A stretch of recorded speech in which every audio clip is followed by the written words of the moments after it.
নিষিদ্ধ ঘোষিত ছাত্র সংগঠন ছাত্রলীগের নেতাকর্মীদের নামের তালিকা করছে পুলিশ। এর মধ্যেই সারা দেশে থানায় থানায় এই নির্দেশনাও পৌঁছে গেছে। শুধু ছাত্রলীগ নয়, নিষিদ্ধ সব সংগঠনের নেতাকর্মীদের বিষয়ে খোঁজ নিচ্ছে পুলিশ। বলছে হয়রানি বা মামলার জন্য নয়, নিষিদ্ধ সংগঠনের কার্যক্রম ও গতিবিধি নজরদারিতে রাখতেই তালিকা করা হচ্ছে। এই ঈদে জামা জুতো অ্যাকসেসরিজের ডিসকাউন্ট।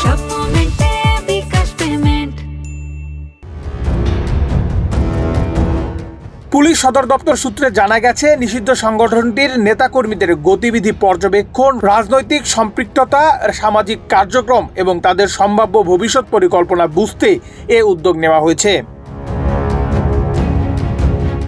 থানায় থানায় পাঠানো সেই চিঠিতে ছাত্রলীগ নেতার পূর্ণ নাম, পরিচয়, জাতীয় পরিচয়পত্র নাম্বার, পাসপোর্ট নাম্বার, রাজনৈতিক পরিচয় এবং সংগঠনের অবস্থান, অতীত ও বর্তমান কার্যক্রমের সকল বিবরণ, জিডি ও মামলা থাকলে তার তথ্য জরুরি ভিত্তিতে দিতে বলা হয়েছে।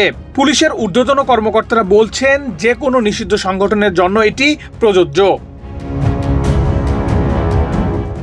গত বছরের 5 আগস্টে শেখ হাসিনার দেশ ছেড়ে পালানোর পর 23 অক্টোবর বাংলাদেশ ছাত্রলীগকে নিষিদ্ধ ঘোষণা করে অন্তর্বর্তী সরকার।